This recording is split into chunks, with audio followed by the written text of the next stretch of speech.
Right, Richmond, your friendly neighborhood hatchet man coming back at you live on the Big Dog for Talk in Central Virginia, and coming back at you live.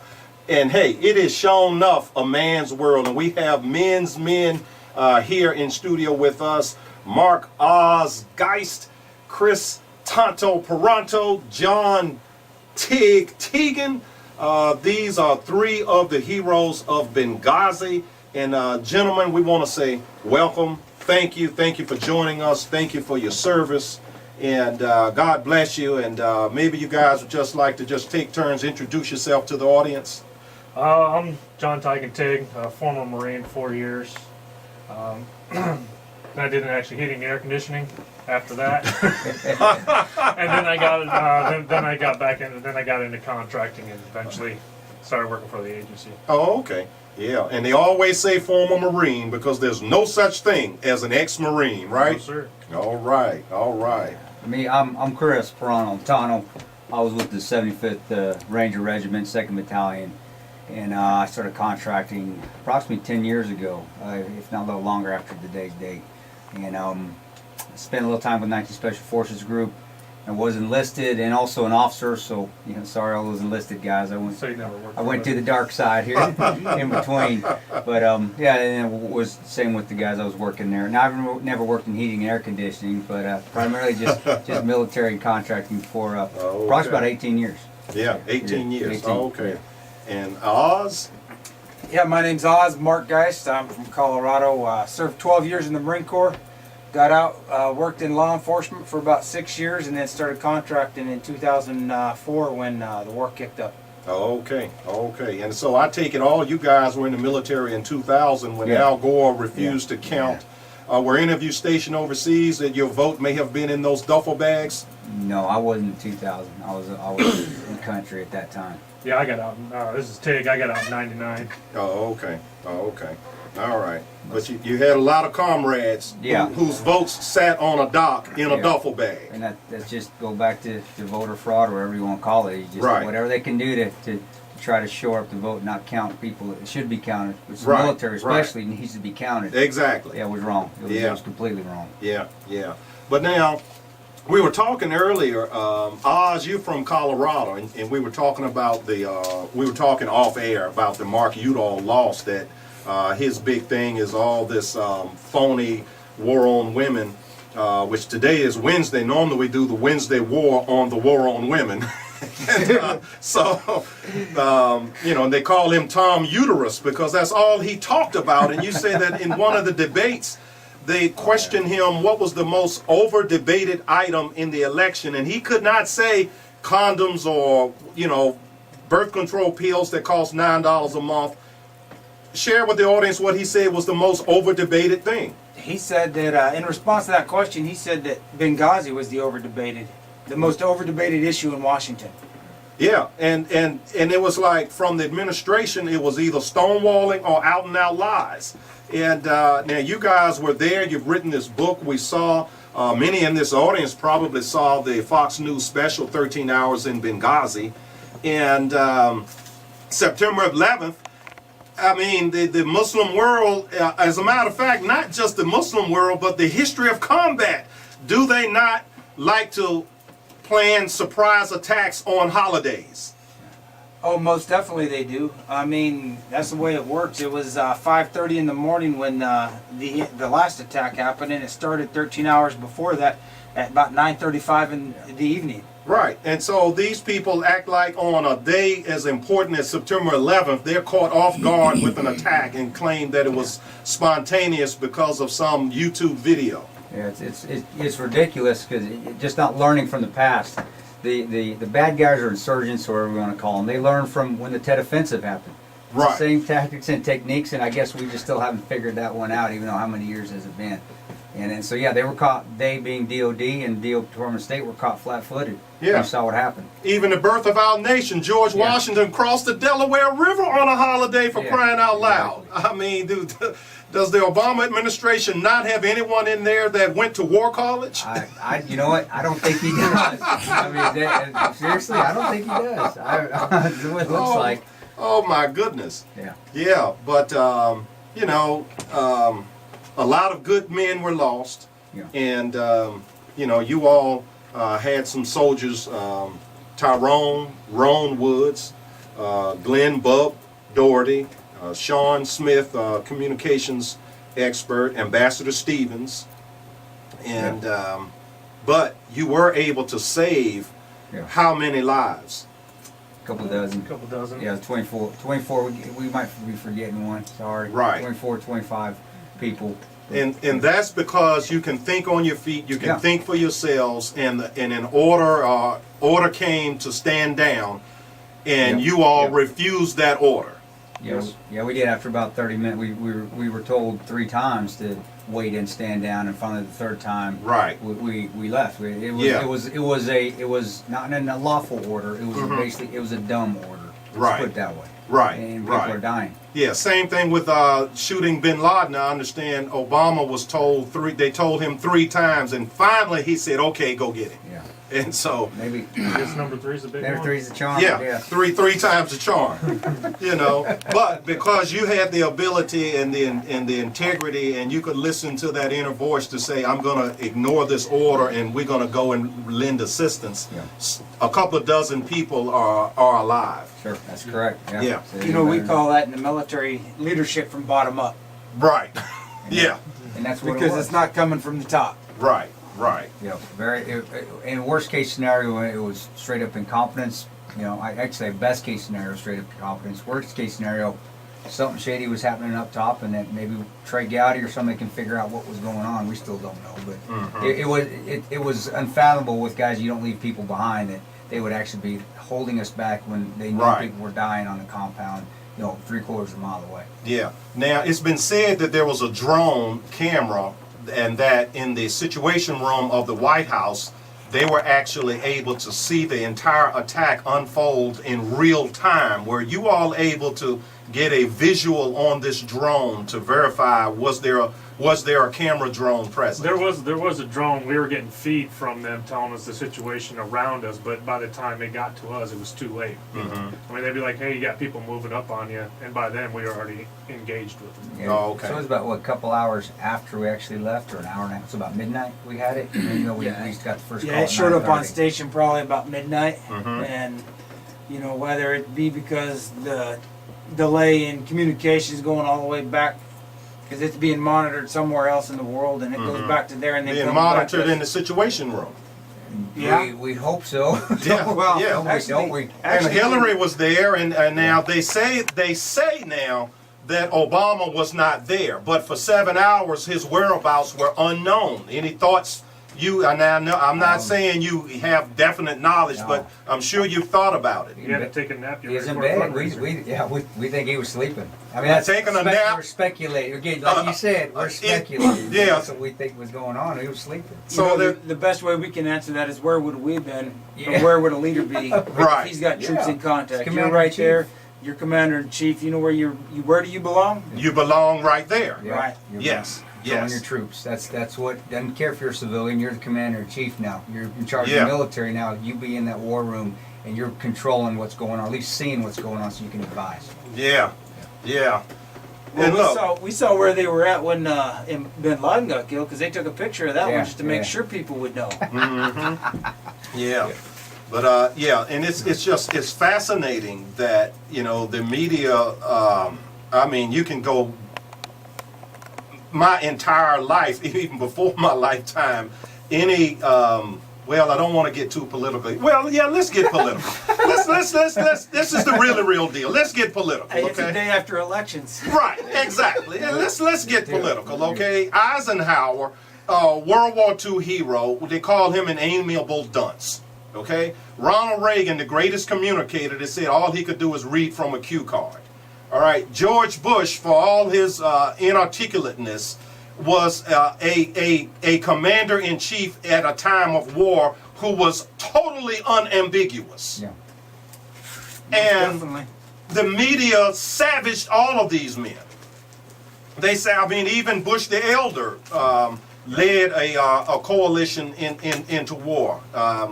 You know, but Yeah. now, and when we get a Democrat, we got, whether it's Bill Clinton bombing an aspirin factory or you know, to cover up some unsavory news or this protection of Obama because what? There's an election coming up. And it is appropriate here, the day after Election Day, it is appropriate to discuss this in the context of an election where people had to die in order to have the protection of Barack Obama to protect his re-election viability. Yeah. Any comments on that? You know, I think I was reading Mia Love's comment afterwards about her election win, and it's about having truth and courage. It's about having integrity, and that's what has to be elected. I think that's what was elected this yesterday, and that's where we got to go with it. Yeah, and the Democrats, Democrats in office, you can't be ambiguous when it comes to war. You got to pick a side. You got to see who the bad guy is, and you got to take them out. You can't say, well, we're going to hearts and minds this area, but we're going to be okay with the moderate Muslims and this. No, you either pick a side and you're going to take them out. Yeah, and you know what a moderate Muslim is? There is no moderate. The moderate Muslim is the one who's not yet got the big guns. Exactly. There's no moderate. You know, once they arm him, he's no longer moderate because that's a political term. Moderate Muslim, that's a political term. There's no such thing. We go overseas. Not in these theaters of war. Nope. I mean, they're beheading children. Yeah. Yes. But look, we're going to take a quick break, folks, and we're going to be right back with our guests live here in studio, and we're going to share with you, audience, how you can get tickets to see them speak live tomorrow, 6 to 8 p.m. You'll have to call the station here, 788-0990. Leave your name and number. We will get back with you how you can get tickets. And thank you for staying over with us. As always, it's an honor, a privilege, and a pleasure to come before you in your automobiles, in your homes, and over your computers and smartphones and iPads and iPods. And but it's great here, and you know, the big dogs are out, so it's not a question of who let the dogs out. We're trying to get at the bottom of who was trying to hold the dogs back in Benghazi. In 2012, you have all of the Hillary Clinton double talk about it, and it's just you know, which one of you guys would just like to take this one on? The way that these things are used, men and women in the military, putting it all on the line. And as we spoke earlier, your comrades who gave the last full measure, and this is you know, this nation being at a precipice where we are so divided. Just, you know, let people know just how important it is that regardless of party, that people in elective office have the type of respect for the military and not treat military men and women in a fashion that it's really, I'm having difficulty even articulating it. It's just, I find it so unsavory. But you know, one of you guys go ahead and maybe jump on that one, please. You know, here's down and dirty, any politician that doesn't respect the military should not be in office, period. If you don't respect the military, you don't respect the folks that are putting up and giving themselves for minimal pay as well, a lot of them, especially when they're privates. I don't think you have respect for this country. Because that's what, you know, that's what is protecting you folks, you politicians, or whoever you are, to sit in your offices, make up rules, you know, get yourself paid, and they're making sure that happens and you're safe about it. So if you don't have respect for them, and you don't put them at a highest pedestal, give them the best benefits when they get home with veterans benefits, take care of them, make sure they got jobs. This is guys that, you know, honorably discharged and military personnel, or at least represent them as best you can, even maybe if you don't agree with the war. Mm-hmm. You shouldn't be in office. And if people are voting for them, well, you know, I think they need to have their heads examined, honestly. Yeah. So you know, my opinion is military personnel need to be held to highest regard, because they are giving up a lot as far as just giving up even families, giving up money, giving up their freedom. Really, they don't have a lot of freedom when you're in the military. You're in the military rule, and to be able to come back and then get slammed by some politician saying because he doesn't agree with the war, well, that's unconscionable. It shouldn't happen. Yeah. It just shouldn't happen, and that person needs to be voted out of office immediately. Yeah. I mean, even my right to be behind this microphone, I think Zell Miller gave a great speech a few years ago that, it's not the poet that gave us freedom of speech, and he went on and on and on, and at the end was, it's the military man, even the protester who burns the flag, it's the soldier whose casket is covered in the flag, who gives him, the protester, the right to burn the flag in protest. It goes back to even with Jesus, who gave there's only two people willing to give their lives for you and for your freedom. What is it? Jesus and a soldier. Yeah. Soldier or Marine. Yeah. That's powerful. That's powerful. And also, folks, the gentlemen have a book signing, and they have asked me to say that it's okay to give the location. Oh yeah. Okay. Please come on Now we're trying to tamp that thing down, and but the book signing tonight is what time is it? It's supposed to be from 7 to 9, but we usually get there about a half hour early. Okay, So 7 to 9 is the actual. 7 to 9. Yep. At the Barnes & Nobles at Libby Place. And Libby Place is on Broad Street right at Libby Avenue, okay, which is about 10-12 minutes from downtown Richmond. Just drive due west on Broad Street at the Barnes & Nobles. And so they will be there with a book signing. Sure. And then, of course, tomorrow's event is a little more in depth. It's a 2-hour talk and book signing, correct? That's more of an actual speaking engagement. There's different. We got a book signing that we might talk a little bit at. Mm-hmm. Then we actually have speaking engagements that we have some books that we can sell. Oh, so okay. that will actually talk. We'll be able to talk more about the incident, more about that night, and go into more of a professional speaking atmosphere. Where tonight we're just book signing, shaking hands, and if you want to have some questions, come ask us and we'll answer them for you. Oh, okay. Yeah. Oh, okay. All right. Well, that's the Barnes & Nobles, folks. And, the actual, let's talk a little bit about the actual events that unfolded that night. And, and you guys were how far away when you first got the call? But 3/4 of a mile. I mean, from the consulate. Mhm. So we talked, and I was actually, myself and Jack were getting ready to go to bed Oh, okay. because Okay. we had to get up early. I had to get up early, and we're gonna take the ambassador to a meeting next morning. Oh, okay. And the call came how? The call came originally by cell phone. Mhm. The state guys called RTL, and then RTL called us over the radio. Okay, so when you say state guys, the State Department's people at the consulate Yeah, there? the security, Yeah, that's the correct. diplomatic Okay. security agents. Okay, so now, how do you get from getting a phone, was this like a distress phone call, hey, we're being attacked, come help?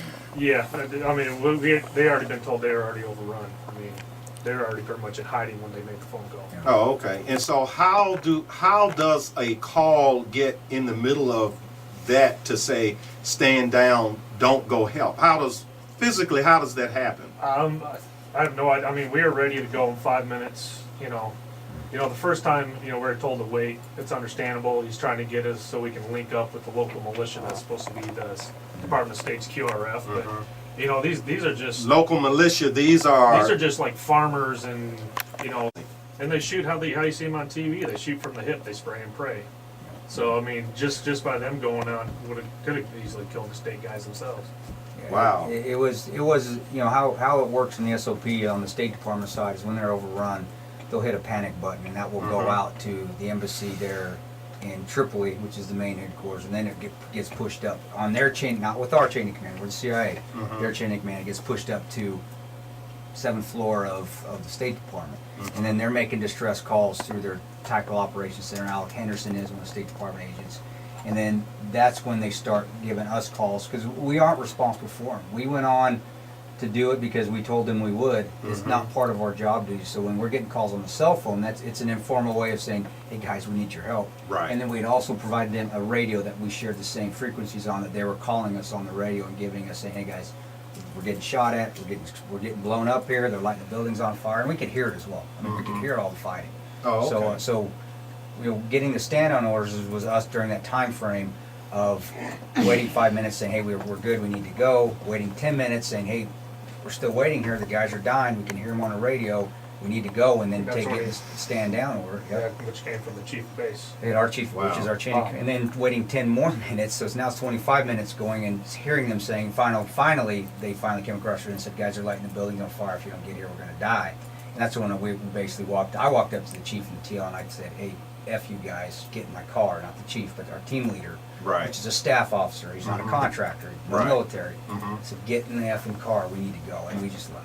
Okay. That was how the book goes in quite more detail, a lot more Mhm. better explanation than that, but that's the gist of it right there. Right. Now, the 25 or so people that you all were able to save, how did that happen? Were they in a different building or hiding in a secure room? Or Well, that what? kind of they were in a secured room. Well, secured building. I don't say secured room. That also included the 5 DS agents that we went over and rescued from the consulate and got them back to our compound. And we were just able to defend off the 2 attacks that they came onto our compound. They tried And to. these were definitely coordinated. Oh, yeah. And Oh, yeah. they had. Oh, yeah. Yeah, and this I mean it's amazing that the number of people the administration sent out to sell this video. I mean, even if it was a video, so what? It's still demons from the pit of hell trying to kill the good guys. Exactly. They sent more people out to sell their story than they sent to help it. This is amazing. Well, to give you an example, because technically we didn't exist there. So you have 5 diplomatic security State Department personnel, a communications officer for the State Department, and an ambassador who is the direct representative of the President of the United States in one of the most dangerous countries in the world, and there is no QRF other than a militia that is manned by people from, who knows? They haven't been vetted. They're just a bunch of people with guns from that local country. And that's who they depended on to save them. But luckily we were there. Luckily that we had the fortitude and the integrity and the courage to not only tell the truth, but to tell them that, we're going to go anyways. And we went and, had we gone 20 minutes earlier, I think we would have saved the ambassador's life. We'd have saved Sean Smith's life. But we finally went and we saved the lives of the 5 diplomatic security personnel there, got them back to the annex, and defended 3 major attacks onto our compound. And in the last one is when we lost 2 of our own. Wow. Yes, it's shameful. Yeah. It's shameful that Yes. that took place. You wouldn't think they would. I never Yeah. thought that would happen to me. Wow. Yeah. If you're just joining us, folks, you are listening to an interview with 3 of the heroes of Benghazi, September 11th, 2012. Oz, Tonto, and Tig. We're going to take our final break of the evening, and we will be right back, Richmond. And we are back, Richmond, our final segment here. We want to thank you again for staying with us here on the Big Dog for Talk in Central Virginia. We have the really real big dogs here, and Mark Oz Geist, Chris Tonto Peranto, John Teagan, and it's our final segment. And I would like to close the program out, gentlemen, with a little bit about some of the heroism. You were sharing with me that there were other heroes, and there was a lot of heroism displayed that day, and maybe you'd like to share a little bit of that with our audience. I always want to try to end up on a positive note. Even though that night happened, the teamwork and the camaraderie between us, it was second to none. I think a lot of business folks could actually even learn something from just the teamwork that is displayed under unforeseen and very difficult circumstances, and just the display of character and courage that took place that night. And I've been asked if I could do it again, would I go there again knowing what happened? I say, yeah, I would, because you can't experience that level of courage in the guys that you're with unless you're put through those sort of rigors like we did that night. So, all the political stuff aside, which is still going to come to head, which still it should be. The political questions should be asked with the book. But I want people out of 13 hours and people that read 13 hours or get 13 hours to really get it so they can read about true courage, true character, integrity, and heroism by some remarkable individuals that evening. Definitely. Yeah. And, we just pray that lessons are being learned. Yes. And in the future, things are done a little bit better. Yeah, yeah. Now also, Tig, you and your wife have started. Oz. Okay, I'm sorry, Mark. Yes. You and your wife have started a project. You were sharing during the break that there is no program to help contractors who, because you guys are soldiers too, and so share with the audience the name of your project, what it's about, and how people can get in touch with this. The name of it, it's a nonprofit. It's called Shadow Warriors Project. The website is shadowwarriorsproject.org. There's 2 W's in that. You can email us at swp@shadowwarriorsproject.org. There's, like you said, there's no short-term or long-term support. Since the war started in 2001, there's been approximately 5,000 contractors killed in action. Wow. That's the number that the public doesn't hear about. And these are people with, most of them, they've got prior military experience. They are out there in the dark, in the shadows, working behind the lines, working to help keep our freedoms free. Mm-hmm. And they have to make them sacrifices. Each one of us can attest to. I mean, I was probably in the last 10 years I've been contracting, I've only been home probably 3 years total out of the last 10. So I've been overseas in the Middle East for 7 years. Yeah, and the soldier that they burned him and hung him and had the little children beating him with a stick, that was a contractor. That was Scott Helveston. That Yep. was during the Blackwater, Former SEAL. and Jerry Salco. Yeah, they were former SEAL, former Ranger. That was in Fallujah back in 2003. Yeah, that was, again, we're in the mix, even probably, as you can see, with no support half the time. Contractors are out hanging out a lot more than sometimes in the military. So Wow. it's warranted. And all these guys we're all like special ops for infantry or Marines. We're all we're the hey, The what's tip of the difference? spear, the cream of the crop. Well, you said it. I did. I won't say that. Oh, okay. But yeah, it is. It's not unfair. It's just recognize that there are also heroes out there that may not be wearing uniforms per se. Right. But we always will wear uniforms till the day we die. Right. And they don't do it for recognition, but we started this project so that when they come home, or whether it's coming home upright or if it's coming home with a casket or a flag draped casket, we want to have some way of helping the families and themselves deal with the issues that come about from doing what we do. And we'd love for people to come out. They can donate, help out, whatever they can, volunteer. We just want to get the word out. Yeah. And on a positive note, with the election yesterday, we had a ballot initiative in Virginia that the widows or widowers of slain soldiers would be exempted from any real estate taxes in the state of Virginia.